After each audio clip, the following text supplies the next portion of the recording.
James Wright was an American colonial lawyer and jurist who was the last British royal governor of the province of Georgia. He was the only royal governor of the 13 colonies to regain control of his colony during the American Revolutionary War. Biography: James Wright was born in London to Robert Wright. In 1730, his father accompanied Robert Johnson to the province of South Carolina and was, for many years, the chief magistrate of that colony. James followed soon after and began the practice of law in Charleston. He also began amassing plantation lands. Wright returned to London as an agent for the South Carolina colony in 1757. Then, in May 1760, he was named as lieutenant governor to Henry Ellis in Georgia. He returned to America and took up residence in Savannah, Georgia. When Ellis resigned, he was appointed governor in November 1760. He was the third, and arguably most popular, royal governor of the colony. He sold many of his holdings in South Carolina, acquired land in Georgia, and moved his financial operations as well. With peace temporarily established with the French and Spanish,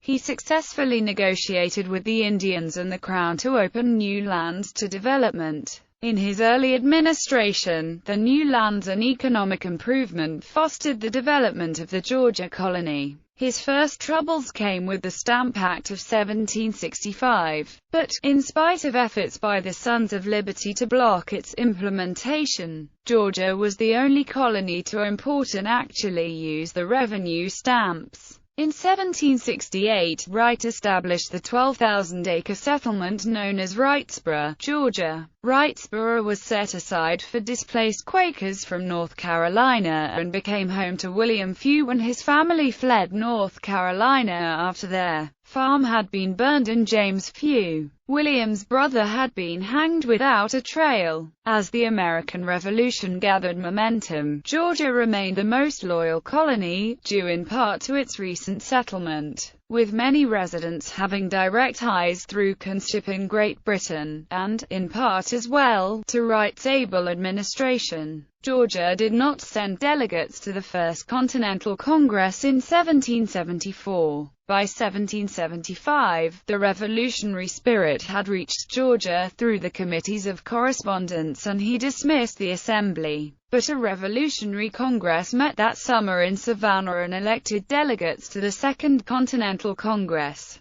Then, in early 1776, following the arrival of a small British fleet, rebel forces entered his home and briefly took him prisoner. Wright escaped on February 11, 1776, to the safety of the HMS Scarborough, and sent a letter to his council. The Congress and the council adjourned without answering him. For a time, Wright continued negotiations. He was even able to trade with the rebels to keep his offshore troops and ships supplied. But the differences continued to escalate. When his attempt to retake Savannah with naval forces failed, he returned to England. By 1778, Governor Wright convinced the government to lend him enough troops to once again attempt to take Savannah. After some short but sharp fights, he regained control of Savannah on December 29, 1778. While never fully in control of the state, he did restore large areas within Georgia to colonial rule, making this the only colony that was regained by the British once they had been expelled. He led a successful defense against several American and French attempts to capture the city. When the war was lost, he withdrew on July 11, 1782, and retired to England. Wright's extensive properties were seized by the revolutionary governments in South Carolina and Georgia. He died in London, and is interred at Westminster Abbey. Wright's offspring,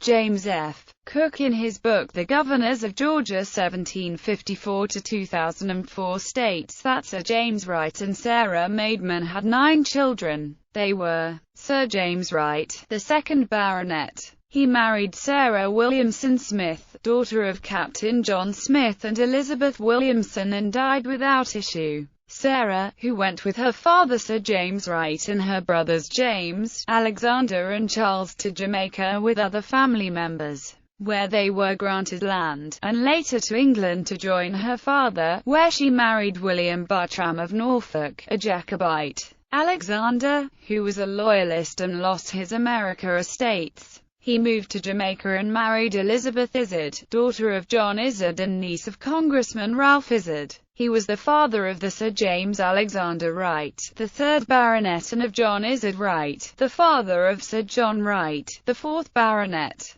Charles. Anne, who married British Admiral James Wallace. Elizabeth. Charlotte. Mary. Isabella, who married General Thomas Barrow in 1757.